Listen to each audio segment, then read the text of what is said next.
João capítulo 10, do verso 7 ao verso 10, diz assim: Jesus, pois, lhes afirmou de novo: em verdade vos digo, eu sou a porta das ovelhas. Todos quantos vieram antes de mim são ladrões e salteadores, mas as ovelhas não lhes deram ouvido. Eu sou a porta. Se alguém entrar por mim, será salvo, entrará e sairá e achará pastagem. O ladrão vem somente para roubar, matar e destruir. Eu vim para que tenham vida e a tenham em abundância. Vamos orar mais uma vez? Deus bendito e amado, neste momento em que a Tua palavra será pregada, nós rogamos que o Teu Espírito leve todo pensamento cativo ao pensamento de Cristo, que a nossa atenção esteja voltada apenas ao Deus Santo, para a Tua palavra, que ouçamos de fato a Tua voz e que a Tua voz transforme a nossa vida, para que sejamos a cada dia, ó Deus Santo, formados à imagem de Cristo, nosso Redentor, em nome de quem oramos, amém. Se você está aqui nessa noite e entende que é salvo pelo Senhor Jesus Cristo, a pergunta que eu quero iniciar fazendo é: por que razão você acha que é salvo? Por que razão você acha que merece a vida eterna? E este tema da salvação, ele é bastante importante, mas até mesmo dentro das igrejas evangélicas, um tema mal compreendido. São muitos aqueles que acham que são salvos por causa daquilo que eles fazem. Eles vão dizer o seguinte: olha, pastor, eu acho que eu sou salvo porque eu costumo me esforçar bastante para cumprir os mandamentos. Não tem um dia que eu não luto para cumprir os mandamentos, e é por isso que eu acho que eu mereço a salvação. Dentro das igrejas evangélicas você vai ver esse tipo de resposta. Fora da igreja, pessoas que não conhecem a Escritura, pessoas que não têm familiaridade com a doutrina bíblica, também mantêm esse mesmo senso de justiça própria. Não é incomum você estar falando do evangelho com uma pessoa, e se você pergunta: olha, o que você espera quando você morrer? Se a pessoa acredita em vida após a morte, ela vai dizer: não, eu espero ser salvo, porque afinal de contas eu não mato, eu não roubo, eu procuro pagar os meus impostos em dia, eu procuro andar ali certinho, então eu acho que eu mereço também ser salvo. E o texto de hoje, ele ajuda a clarear um pouco essa questão e a entender a questão da salvação. E é preciso lembrar aqui que Jesus havia feito, no contexto anterior, do versículo 1 até o versículo 6, uma alegoria, uma comparação. Lembre-se também do contexto em que tudo isso está inserido. Um rapaz que era cego desde o seu nascimento foi curado por Jesus Cristo e foi expulso da sinagoga. Enquanto ele foi acolhido pelo Senhor Jesus Cristo, ele foi expulso pelos pastores, pelos líderes religiosos da época. E é por conta de tudo isso que Jesus faz a comparação que está aí do verso 1 até o verso de número 6, quando ele diz: olha, aquele que não entra pela porta das ovelhas, mas sobe por outra parte, este é ladrão e salteador, mas aquele que entra pela porta das ovelhas, este é o pastor das ovelhas. E ele então vai falar um pouco mais nesta comparação, e vai falar acerca de uma porta das ovelhas. Duas comparações Jesus faz. Primeiro, uma porta, a porta das ovelhas. A segunda comparação, a do pastor, o pastor das ovelhas. E lá no versículo de número 6, nós vimos que João informou o seguinte: Jesus lhe propôs esta parábola ou esta comparação, mas eles não compreenderam o sentido daquilo que ele falava. Mais uma vez, estes homens estão ouvindo a voz de Cristo, mas eles não têm condição de discernir o que está sendo dito. A partir do verso 7, que foi o verso que nós lemos, Jesus então começa a explicar o que ele havia dito, né? Como nós vimos aqui, além de falar do rebanho, que se referia a Israel, ele usa estas duas comparações. Hoje nós vamos ver a primeira das comparações, quando Jesus fala acerca da porta das ovelhas. Neste texto, então, ele explica esta figura, e você pode perceber que Jesus é a porta, e somente Jesus é a porta. Quais as implicações disso? O que significa dizer que Jesus é a porta? O que Jesus queria ensinar quando ele disse que era a porta? Primeiro, ele queria ensinar que você só encontra salvação nele. Não há outra forma de o homem então obter salvação. Perceba como que o texto vai se desenvolver. Diante da falta de compreensão, diante da falta de entendimento daqueles homens, Jesus mais uma vez usa uma expressão que mostra a solenidade da sua fala. Essa expressão está no verso 7. Jesus lhe afirmou: em verdade vos digo. Eu já disse que essa expressão na língua grega usa duas palavras que nós conhecemos bastante: amém, amém. São as duas palavras que aparecem aqui, mas que nesse contexto, dentro desse tipo de declaração que Jesus está dando, é traduzida como em verdade, em verdade. Ela aponta para a solenidade daquilo que será dito. É como se Jesus estivesse dizendo: olha, eu tenho algo muito importante para dizer. Atentem muito bem para aquilo que eu preciso dizer a vocês. Essa expressão quer dizer: olha, eu afirmo de forma muito solene. E então ele declara de forma inequívoca que ele é a única porta das ovelhas. Veja o verso 7 ainda: em verdade vos digo, eu sou a porta das ovelhas. É como se Jesus estivesse olhando para aqueles homens e dizendo: olha, se não ficou claro ainda, se vocês ainda não compreenderam o que eu tenho a dizer, eu preciso falar para vocês. Eu sou a porta das ovelhas. E é interessante porque a construção dessa frase na língua grega, em português você não percebe essa ênfase, mas na língua grega indica uma ênfase. Jesus está dizendo o seguinte: eu mesmo sou a porta das ovelhas, ou somente eu sou a porta das ovelhas. Porque afinal de contas, alguém poderia pensar: beleza, você é uma porta. Não, Jesus está falando: eu sou a porta, não existe outra. Da mesma forma como ele vai dizer mais à frente: eu sou o caminho, a verdade, a vida. Não existe outro caminho, não existe outra verdade. Olhe para mim, eu sou o caminho, e agora eu sou a porta das ovelhas. Então a implicação é óbvia e está em acordo com aquilo que João vem mostrando desde o início do Evangelho. Não existe para o pecador outro meio para que ele obtenha a salvação, senão por meio de Jesus Cristo, o bendito Filho de Deus. João está anunciando isso desde o início do Evangelho. Lá no capítulo 1 ele disse: Jesus veio para os que eram seus, ele veio para o povo judeu, mas os seus não o receberam. Todos quantos o receberam, deu-lhes o poder de serem feitos filhos de Deus, a saber, os que creem no seu nome. Então o que João está dizendo é: para ser um filho de Deus é preciso receber a Cristo.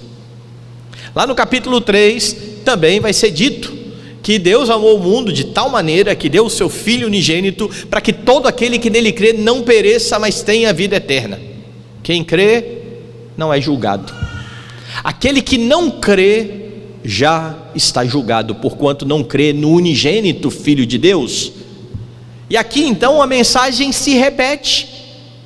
A salvação ocorre quando alguém entra pela porta. Eu sou a porta. Quando alguém recebe a Jesus Cristo, o Filho de Deus, e esta figura da porta utilizada por Jesus mostra que ele é tanto uma porta para a entrada das ovelhas, quanto a porta que dá acesso àqueles subpastores que, em nome dele, em nome do Supremo Pastor, pastoreiam as ovelhas. Veja aí o que o texto vai dizer, veja o verso de número 9: eu sou a porta, se alguém entrar por mim, será salvo, entrará e sairá e achará pastagem. Verso 10, parte B: eu vim para que tenham vida e a tenham em abundância. As ovelhas entram por essa porta, mas não só as ovelhas, entram por essa porta também aqueles que foram chamados a cuidar das ovelhas. Como é que você sabe disso? Volte lá no começo da alegoria de Jesus, no capítulo 10. Em verdade vos digo, o que não entra pela porta do aprisco das ovelhas, mas sobe por outra parte, este é ladrão e salteador. Aquele que entra pela porta, este é o pastor das ovelhas. Ele está se referindo a ele como o pastor das ovelhas. Mas quando você olha para todo o Novo Testamento, você vai entender que este pastor das ovelhas, o único pastor das ovelhas, comissiona subpastores, pessoas que têm acesso às ovelhas, a fim de cuidar das ovelhas do Senhor. Lá no finalzinho do Evangelho, quando Pedro for restaurado pelo Senhor, será exatamente isso que ele vai ouvir. Quando Jesus perguntar para ele: Pedro, você me ama? E Pedro vai dizer: sim, Senhor, eu te amo, pastoreia as minhas ovelhas. Ou seja, Pedro era alguém que tinha autorização para entrar no aprisco, porque Pedro, como pastor, também tinha entrado pela porta. Foi Pedro aquele que fez a grande declaração que você tem a respeito de Jesus: tu és o Cristo, o Filho do Deus vivo. Ou seja, por essa porta entram todas as ovelhas de Cristo, inclusive aquelas ovelhas que o Senhor agora vai comissionar para cuidar dos seus irmãos, e que são chamados presbíteros no Novo Testamento. Essa figura da porta então aponta para estas duas questões, e isto está bem claro quando ele está falando dos que não entram pela porta.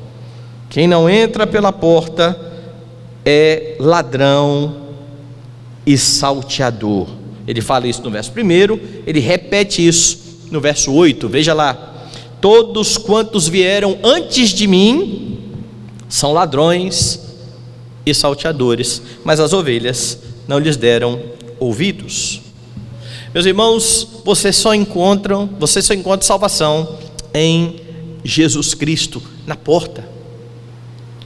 Os homens que estão caídos em Adão, ou seja, toda a humanidade que está em estado de pecado e de miséria por conta da queda de Adão, toda a humanidade que está naturalmente afastada de Deus porque houve um pecado original, só consegue até mesmo perceber que as coisas não estão bem neste mundo.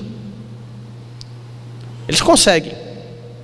Cada filosofia, cada linha de pensamento é uma tentativa de olhar para o mundo, de entender que há algo errado e de tentar propor uma solução. Os homens sabem que há algo errado, que as coisas não estão no devido lugar. Eles sabem que há um vazio no coração. Eles vivem a procurar sentido para a vida, razão para viver. As pessoas estão aí o tempo todo pensando em algo que possa motivá-las a continuar a vida. E isso acontece porque o homem sabe que há algo errado. Entretanto, eles não entram pela porta que é Cristo, eles tentam outros caminhos. Eles buscam redenção fora do Senhor Jesus Cristo. Eles, na verdade, rejeitam a Cristo porque eles não amam o Filho de Deus e tentam encontrar satisfação naquilo que foi criado pelo Senhor Jesus Cristo. E então a minha satisfação vai ser na família, a minha satisfação será o meu trabalho, a minha satisfação está na alegria do entretenimento, nas drogas, na bebida, porque algo precisa preencher o meu coração, porque eu anseio por algo que eu não encontro. Mas eles não entram pela porta, e por não entrar pela porta que é Cristo, eles não encontrarão propósito para a sua vida. Não há outra maneira de obter essa redenção. Caridade, como muitos acham, eu vou fazer caridade e assim então eu vou encontrar razão para a minha vida, ou eu vou tentar cumprir toda a lei, o que é impossível ao pecador, ou um tipo de religiosidade vazia, devoção vazia, ida a algum local onde se fala do religioso. Nada disso leva à salvação. Só há um caminho para a salvação. É uma pessoa bendita que aqui está dizendo: eu sou a porta das ovelhas, eu sou aquele que providencia salvação, que só é possível no bendito Filho de Deus. E é por esta porta também, como eu disse, que entram os subpastores. É por isso que é tão importante o processo de escolha de líderes dentro das igrejas, para que nas igrejas não haja, nos púlpitos, na liderança das igrejas, pessoas que foram investidas de autoridade para lidar com as ovelhas, mas que não entraram pela porta, que não reconhecem o supremo pastor. Pessoas que acabam se parecendo muito mais com os ladrões e salteadores. Então o que Jesus está dizendo é que só há um caminho para a salvação: Ele. Eu estou deixando bem claro: eu sou a porta das ovelhas. Isso é enfatizado no verso 9, veja lá: eu sou a porta, se alguém entrar por mim será salvo, entrará, sairá e achará pastagem. E mais uma vez a construção gramatical aqui aponta para a ênfase que eu já disse: somente eu sou a porta. É como se Jesus estivesse dizendo: olha, precisa ficar claro para vocês de uma vez por todas, não há outro caminho, não existe outra solução. Eu e somente eu sou a porta. Quem entra por mim encontra salvação, tem garantia de vida eterna. E a ideia aqui é: será salvo, entrará, sairá e achará pastagem. Eu me lembro que em 93, quando eu ainda era bem novo e tinha cabelo, 19 anos, eu encontrei o Redentor, e eu fiquei maravilhado com Cristo. E eu comecei a ler a Bíblia, e ler muito a Bíblia. E tinha apenas 2 meses, eu acho que menos de 2 meses, que eu estava na igreja, frequentando a igreja. Mas já tinha lido um bocado da Bíblia. E já tinha começado a frequentar as aulas, frequentei pouquíssimas aulas da sala de doutrinas. Tempo muito pouco, eu acho. E então o conselho perguntou se eu queria ser ouvido pelo conselho para ser batizado. Eu falei: lógico que eu quero. Estava quase parecendo o eunuco da beira do caminho, que falou assim: tem água aqui, o que impede de eu ser batizado? Então houve a oportunidade, eu fui então para o conselho estava reunido. E então eu me lembro de uma pergunta. Eu não lembro qual foi o presbítero que fez essa pergunta, mas eu lembro da pergunta: meu jovem, por que você acha que você tem que ser batizado? E o texto que me vem à mente foi exatamente esse. Falei: olha, presbítero, eu li que Jesus disse que Ele era a porta, e que quem entrasse ia ser salvo. Eu entrei. Não tinha a menor dúvida. É claro que eu não conhecia quase nada ainda da fé. Por mais que eu tivesse lido bastante a Bíblia, eu não tinha compreensão de muitas coisas, mas eu tinha a certeza no meu coração: eu entrei pela porta, eu encontrei salvação. Eles ficaram satisfeitos e eu fui batizado naquele dia. E todo pecador que entra pela porta pode ter essa certeza. Não precisa haver dúvidas na mente de alguém que crê em Jesus Cristo e que o recebe pela fé. Quando Jesus diz que salva, Ele não está brincando, Ele não está blefando, Ele está dando uma garantia. Ele é poderoso para salvar, e todo cristão precisa ter esta convicção. Se você recebeu a Cristo pela fé, se você tem dado ouvidos à voz de Cristo, você nunca precisa duvidar da sua salvação. Porque quando você duvida, em última instância você está duvidando da palavra deste que está aqui dizendo: eu sou a porta, e se você entrar por mim, você é salvo. Você entra, sai e acha pastagem. A dúvida quanto à salvação é uma dúvida quanto àquilo que Jesus Cristo disse ser verdadeiro ou não. E se você está nele, se você entrou por ele, você pode ter esta garantia.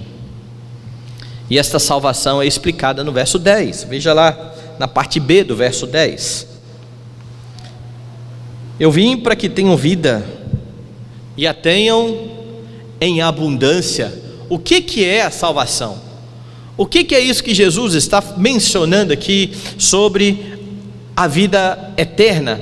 Salvação na Escritura diz respeito a usufruir desde já, desde o momento em que você crê em Jesus Cristo e se entrega a Ele pela fé, da vida abundante e verdadeira, que só é possível em Jesus, em nenhum outro lugar, em nenhuma outra fonte.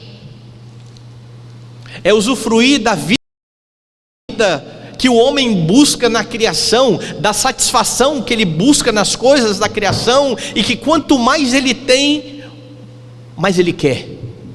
Mas em Cristo ele encontra plena satisfação. O coração é preenchido. Ele conhece cada dia mais o seu Salvador. Salvação na Escritura é você ter entendimento e convicção de que você recebeu pleno perdão, e de agora saber que você não mais será condenado pelo Senhor. Quer ver? Dá uma olhadinha no versículo mais à frente, lá no verso 28 deste mesmo capítulo. Eu lhes dou a vida eterna, jamais perecerão eternamente.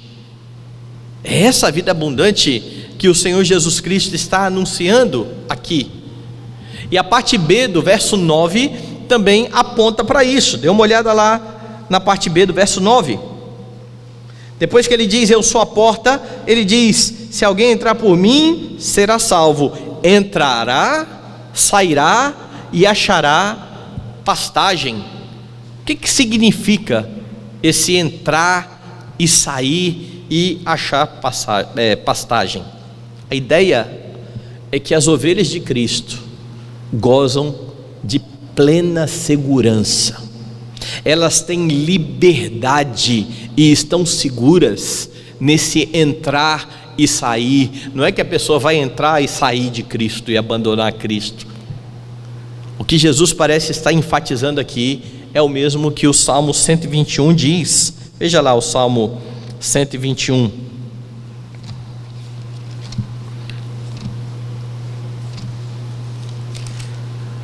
No seu último versículo: o Senhor guardará a tua saída e a tua entrada, desde agora e para sempre.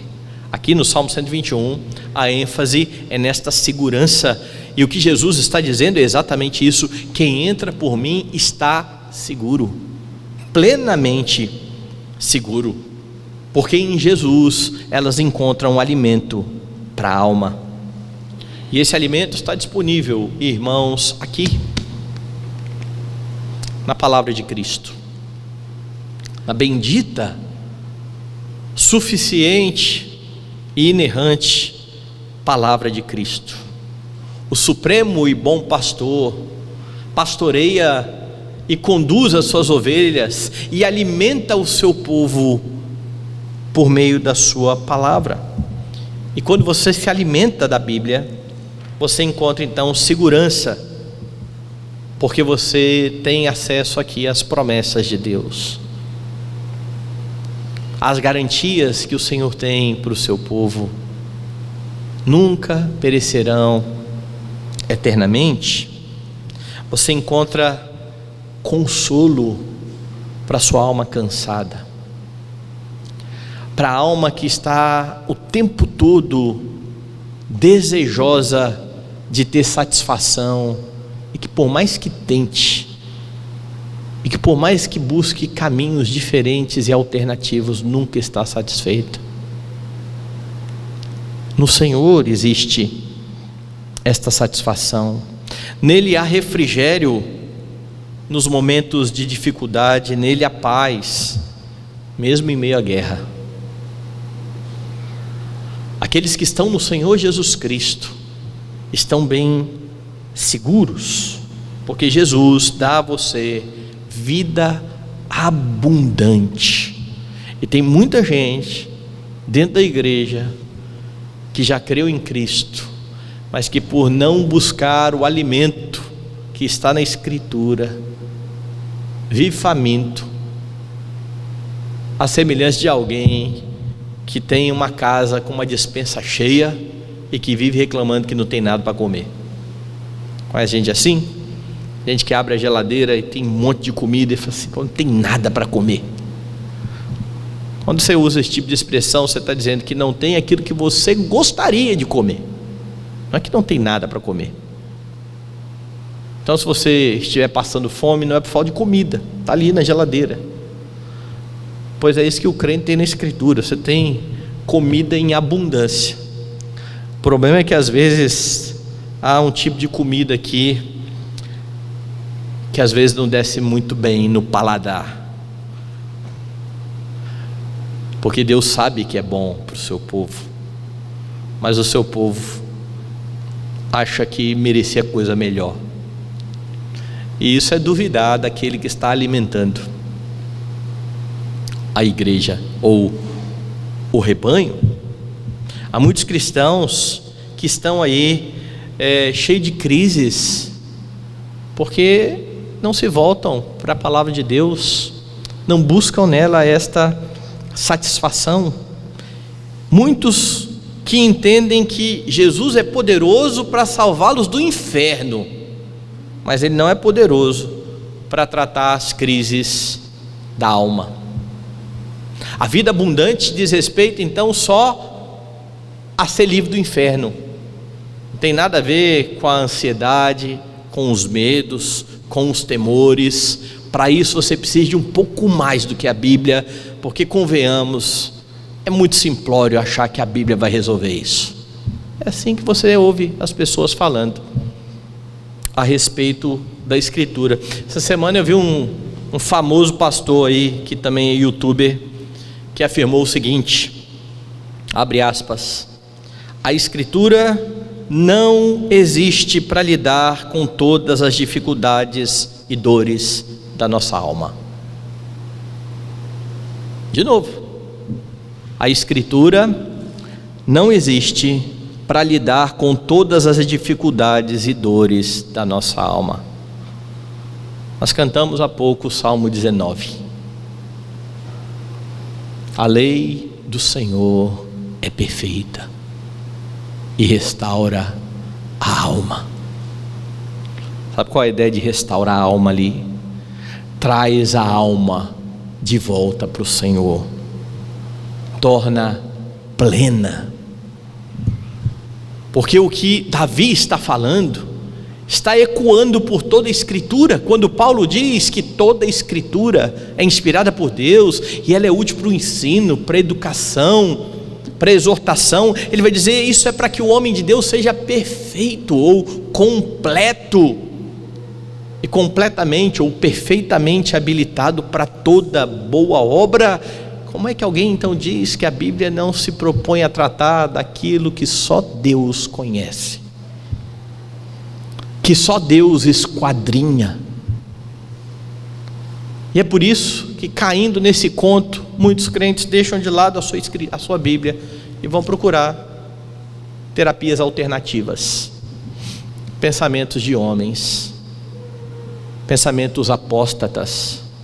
E quando eu falo em pensamentos apóstatas, é porque todo homem que não está em Cristo pensa de forma apóstata, porque não leva em consideração a bendita e poderosa palavra de Deus.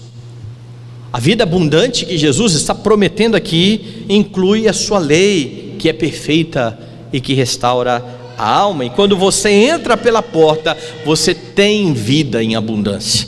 Creia nisso de todo o coração. Mas há um segundo ensino no texto. Jesus é a porta implica que você não deve se sujeitar a líderes que não estão em Jesus Cristo. Veja como que Jesus vai mostrar isso aqui.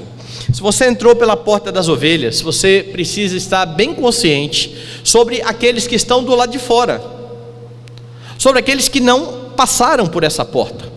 E Jesus os menciona aqui como pessoas que não tinham autorização para entrar no aprisco e por isso tentaram pular. Veja lá no verso 1: em verdade vos digo, o que não entra pela porta do aprisco, mas sobe por outra porta ou por outra parte, este é ladrão e salteador.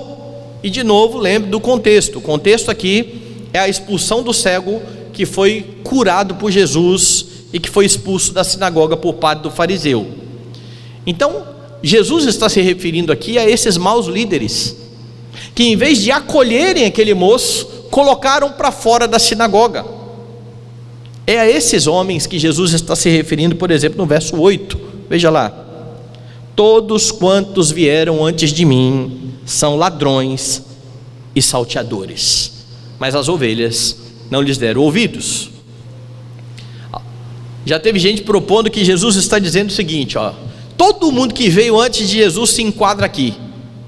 Será que é isso que Jesus está dizendo? Será que ele está dizendo que Moisés era um ladrão e salteador? Abraão era um ladrão e salteador? Isaías? Ezequiel? Não é isso que Jesus está dizendo. Você precisa procurar perto, no contexto próximo, a quem Jesus está se referindo. Todos os que vieram antes de mim são ladrões. Ele não fala eram ladrões, porque se ele estivesse falando de pessoas distantes dele, como é que seria a construção da frase? Todo mundo que veio antes de mim era, porque não existe mais ladrão e salteador, só existe um eu sou. É só Jesus que pode dizer: antes de Abraão existir, eu sou. Mas ele está falando que eles são. Quem veio antes de Jesus nesse contexto aqui? Quem estava ali o tempo todo confrontando o cego, ou ex-cego? Quem estava duvidando da cura daquele moço? Quem foi que chamou os pais do ex-cego, porque diziam: esse moço não era cego de nascença não, a gente precisa ouvir o pai? Quem está colocando medo em todo mundo na sinagoga, dizendo que se alguém se ajuntar a Cristo ia ser expulso da sinagoga? São os fariseus. Então quem Jesus está condenando aqui no verso 8 são os fariseus. Todos quantos vieram antes de mim são ladrões e salteadores. E isso fica bem claro quando ele diz: mas as ovelhas não lhes deram ouvido. Qual ovelhas? Essas que Jesus lá na parábola do verso 1 até o verso 6 disse que ele entrou no aprisco e tirou as que são dele. Lembre do ex-cego. O ex-cego chega lá todo mundo tenta desacreditar Jesus, tenta tirar da cabeça dele que Jesus é o Messias. Eles chegam a dizer o seguinte: olha só, moço, dá glória a Deus, porque esse homem é um pecador. O cego não deu ouvidos. Ele disse: se ele é pecador, eu não sei. Uma coisa eu sei, eu era cego e agora eu vejo. Ou seja, a ovelha não deu ouvido aos ladrões e salteadores. Então não procure distante o sentido para o que Jesus está falando aqui. Jesus está falando de pessoas que estavam ali próximas, que estavam ouvindo a comparação que ele está fazendo. Jesus está diante deles, acusando estes homens de serem ladrões e salteadores. Esses fariseus que estão tentando desacreditar o Messias. E é por isso que você, como ovelha de Cristo, precisa estar bem atento à voz do seu Senhor, a fim de saber distinguir as vozes que não são as vozes do pastor, do supremo pastor, e que estão tentando aí desacreditar o Senhor Jesus Cristo. Algumas vezes essas vozes são bem fáceis de distinguir. Por exemplo, quando você tem alguém falando assim: Jesus não era Deus, está fácil de distinguir. Quem disse que Jesus não é Deus é o anticristo. Jesus não veio em carne, esse é o anticristo. Está fácil de distinguir. Mas há vozes mais sutis, há vozes mais sedutoras. Há aqueles que dizem assim: tudo bem, Jesus é poderoso, mas reconhecem o poder de Cristo, mas eu preciso de alguma coisa a mais. E infelizmente, até pessoas que aparentemente são pastores, de fato, têm sucumbido a esse tipo de voz e aderido ao discurso do Jesus é poderoso, mas a Bíblia é para outra época, mas essas coisas aqui não tem mais lugar entre nós. A Bíblia é perfeita, mas é para falar só sobre salvação. Se você estiver ansioso, esqueça a Bíblia, que cura ansiedade e respiração, certo? Jesus, cuidado com esse tipo de voz, sobretudo no que diz respeito aos males da alma. Tem muita gente que, por falta de um estudo sério das Escrituras, vão olhar para a Escritura e dizer: ela não trata disso. Citando novamente o pastor que eu falei há pouco, que disse que a Escritura não se propõe a tratar de tudo da alma, ele fez uma comparação e disse: aquilo que a Bíblia chama de ansiedade é muito diferente do que, por exemplo, o que o DSM chama de ansiedade, ou de transtorno de ansiedade generalizada, de TAG, porque essa da Bíblia diz respeito a um medo de alguma coisa. Essa aqui você não sabe por quê. E quem disse que porque você não sabe a razão, não existe uma razão? Isso acontece até com doenças dos órgãos. Você está com uma dor em algum órgão, você não sabe qual é o órgão que está doendo, mas você sabe que existe uma dor. Qual é o órgão? Não sei ainda, preciso fazer exames. Não existe esse tipo de argumento, mas na mesma fala ele diz: pode ser porque você está num momento de pressão, de estresse. Está aí a razão, meu amigo. Você está com medo da pressão, você não está sabendo lidar com o seu estresse. Então não é crente? Lógico que é. Muitos crentes do passado, diante das dificuldades da vida, titubearam. Elias titubeou, Moisés titubeou, e tantos outros. Não vai ser diferente conosco. Agora, não é porque eu não sei o que está me causando um incômodo que a Bíblia não trata disso. A Bíblia me dá direção.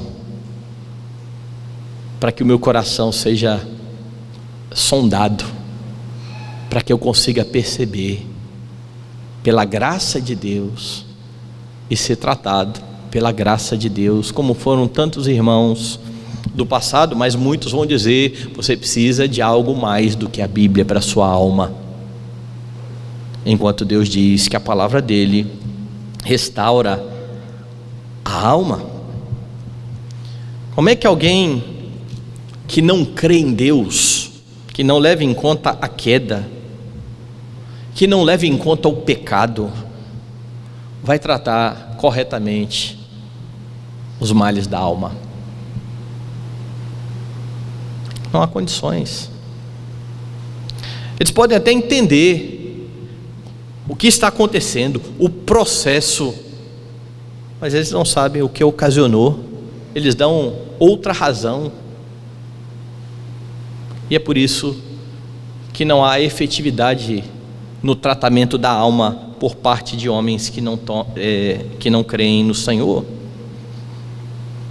Lembre-se que Jesus e o Evangelho não precisam de tonificantes. Então, quando alguém diz Jesus e mais alguma coisa, ele está tentando tonificar a Jesus, deixar ele um pouquinho mais forte, tentando tonificar o Evangelho, tentando deixar o Evangelho um pouquinho mais forte. Não há nada que você possa juntar a Cristo e o Evangelho para torná-lo melhor. Na verdade, você vai tornar pior, porque qualquer síntese implica em dizer: olha, eu tenho a Bíblia e eu tenho, sei lá, Freud. Eu vou juntar a Bíblia com Freud, logo eu vou pegar os pontos fortes da Bíblia e eu vou pegar os pontos fortes de Freud, e eu vou juntá-los, e eu vou deixar o que de fora? Os pontos fracos da Bíblia e os pontos fracos de Freud. E tem ponto fraco na Escritura? E como é que eu sei quais são os pontos fortes de Freud? Ou seja, quais são as verdades de Freud? Pela Bíblia. É a Bíblia que diz. Bom, e se a Bíblia diz, é porque a Bíblia já fala. Talvez algum homem, até mesmo ímpio, tenha tido um insight que nós não tivemos. Isso não significa que não seja da Escritura, porque a verdade é do Senhor e está na Escritura para tratar a alma. Isso tem a ver com a vida abundante. Mas o ladrão e salteador, ele não está preocupado com isso. E mesmo muitos pastores comprometidos com Cristo, às vezes dão ouvidos à voz desses ladrões e salteadores. Jesus faz um grave alerta sobre estes homens aqui. Veja o verso 10: o ladrão vem somente para roubar, matar e destruir. E esse texto é bastante interessante, porque geralmente esse texto é citado com referência ao diabo. E eu já vi gente até, em vez de falar do ladrão, falando do diabo. O diabo vem para matar, roubar e destruir. Mas Jesus não está falando do diabo aqui. Jesus está falando dos fariseus. Jesus está falando de homens, carne e osso, líderes da sinagoga. E por que é importante saber disso? Porque tem muito crente preocupado com o diabo, que não é visto por eles, e fecha os olhos para os falsos líderes, que segundo o texto, vieram para matar, roubar e destruir. Falsos líderes causam um grande estrago na vida daqueles que dão ouvidos a eles. Veja, por exemplo, o que Jesus vai afirmar lá em Mateus 23, dê uma olhada. Mateus capítulo 23, verso de número 15. Ai de vós, escribas e fariseus, hipócritas, porque rodeais o mar e a terra para fazer um prosélito, ou um discípulo, e uma vez feito, o tornais filho do inferno 2 vezes mais do que vós. É isso aqui que tem a ver com matar, roubar e destruir. Líderes que estavam tentando desviar. Imagine o cego que tinha entendido Jesus feito um grande milagre na vida dele, dando ouvidos, dizendo: este homem é um pecador, e em vez de se render a Cristo, se afastando de Cristo. Ele estaria nesse grupo aqui, dos que foram cooptados e que se tornaram filhos do inferno 2 vezes mais do que os fariseus. É por isso que o ensino é coisa muito séria. É por isso que a igreja precisa estar com seus ouvidos bem afiados. E isso só acontece quando a igreja está ouvindo a Jesus, o bom pastor, que fala por meio da Escritura. O que estes homens fazem é o exato oposto daquilo que Jesus faz. Eles vêm para matar, roubar e destruir. Jesus vem para dar vida, e vida em abundância. E se você quiser um exemplo disso, Paulo faz algumas advertências também sobre esse tipo de homem. Veja, por exemplo, 2 aos Coríntios, capítulo 11,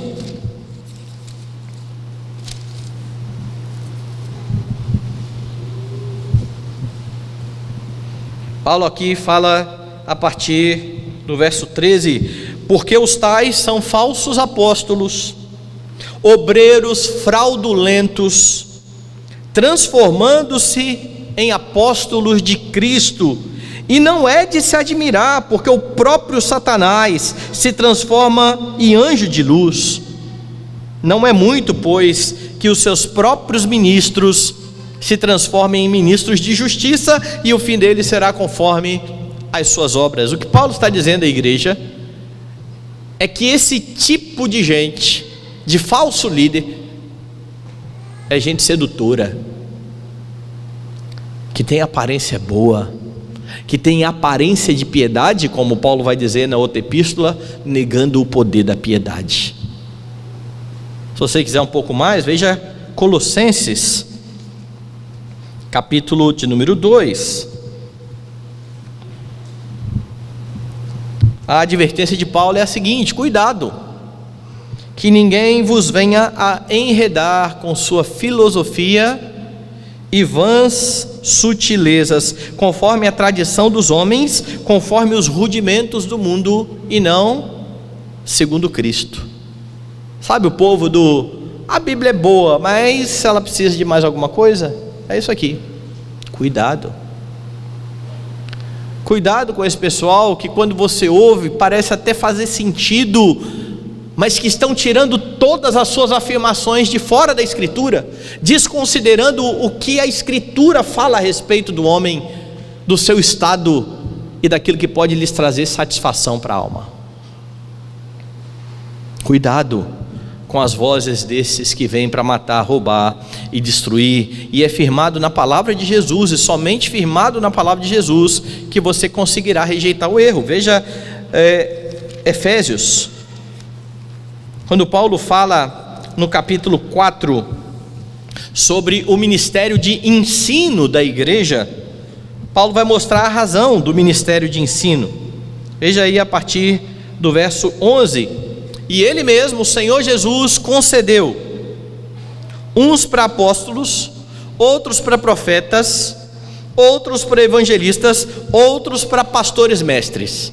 Veja que todos os dons que estão listados aqui são dons que têm a ver com o ensino da Escritura. Pessoas que estão lidando com a doutrina da igreja, que estão alimentando o povo de Deus. E Deus dotou a igreja de pessoas assim. Qual foi o motivo? Diz aí o texto: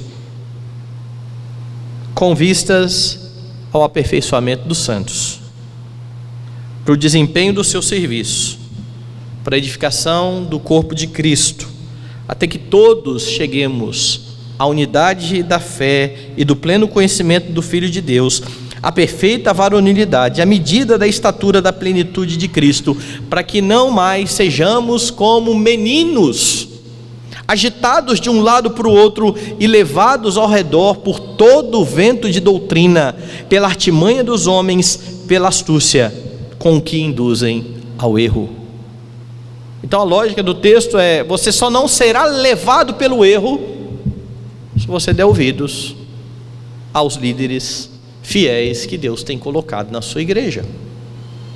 É assim que resiste-se à voz dos estranhos. Então tenha muito cuidado. Há falsos líderes aos montões, e há líderes de verdade que estão enganados e que precisam abrir os olhos, por quem nós precisamos orar, para que confiem plenamente na palavra do Senhor.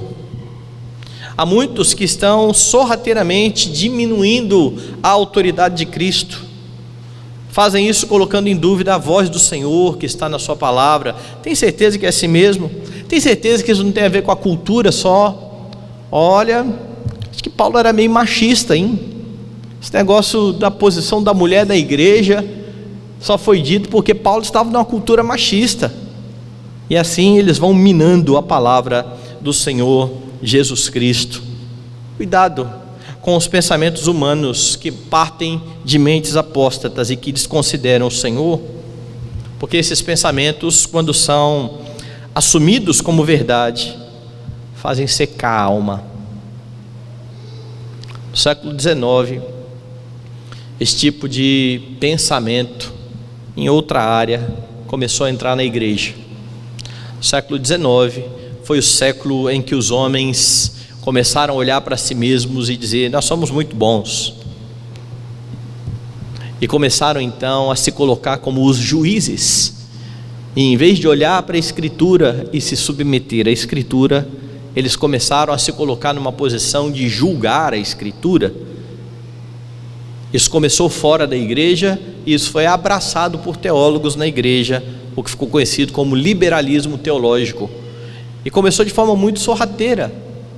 Olha, milagres não aconteceram de verdade. Você tem explicações na Bíblia que parece milagre, mas não era. Então, quando fala que o mar vermelho abriu, não abriu, tem uma explicação. Ali era um local mais raso, bateu um vento, então o pessoal conseguiu passar a pés enxutos. O problema é que quando você começa a desconsiderar o milagre e o sobrenatural, que foi o que o liberalismo começou a fazer, foi um passo para duvidar do nascimento virginal de Cristo, porque ao que me consta, uma virgem não pode engravidar, a não ser que seja por milagre. Mas se milagre não existe, não houve concepção virginal. Mas não só isso, se não há sobrenatural, Jesus morreu, mas não ressuscitou corporalmente. Na verdade, o que ressuscitou foi a ideologia. Jesus permaneceu sepultado. É por isso que eles vivem aí em busca do Jesus histórico, porque o Jesus que nós cremos não é um Jesus histórico, é o Jesus da fé. E assim esse pensamento começa a entrar nas igrejas da Europa. Olha as igrejas da Europa, secaram, morreram. Muitas foram vendidas para boates, cinemas. A autoridade da Escritura é esvaziada, as almas se secam. É por isso que precisamos rejeitar vozes que tentam diminuir a autoridade do Supremo Pastor. Mas esse é o trabalho daqueles que vêm para roubar, matar e destruir, e que, não tenha dúvida, estão a serviço do diabo. Eu li um texto aqui que fala a respeito disso. São ministros de Satanás, que muitas vezes se transformam em anjos de luz, e os seus ministros também parecem da mesma forma, mas eles vêm para matar, roubar e destruir. Por isso, alimente-se da Escritura, creia na autoridade, na suficiência da palavra de Deus, que é o alimento para a sua alma, o alimento providenciado por aquele que fez você entrar pela porta das ovelhas, a fim de encontrar pastagem. A verdade ensinada no texto então é bem clara: Jesus é a porta, e se Jesus é a porta, você só encontra salvação nele. Os homens podem até tentar anestesiar suas consciências, achando que por conta das suas obras eles vão merecer alguma coisa da parte do Senhor, mas a verdade bíblica é que fora de Jesus Cristo não há salvação. Fora de Jesus Cristo não há perdão, não há redenção. Então, se você crê em Jesus, louve a Deus por um dia ter entrado pela porta, e não duvide da salvação. Quem entra pela porta é salvo. Se você não entrou pela porta, você não está num bom lugar. Você precisa confessar os seus pecados e se render ao Senhor Jesus Cristo. Mas se você entrou pela porta, você não deve se sujeitar a líderes que não estão em Jesus Cristo. Mantenha a palavra em seu coração, e assim você consegue rejeitar o falso ensino. Lembre-se, o intuito é matar, roubar, destruir. Jesus te deu vida em abundância. Desfrute dessa vida. Alimente cada dia a sua alma por meio da palavra de Deus. Rejeite a sedução daqueles que tentam te afastar da Escritura, propondo outros caminhos, caminhos alternativos, caminhos que aparentemente são melhores. Mantenha-se em Cristo, confiado nele, firmado nele, para a glória dele. Nele você está seguro, nele você tem verdadeira vida, que precisa ser vivida para a exaltação da sua majestade.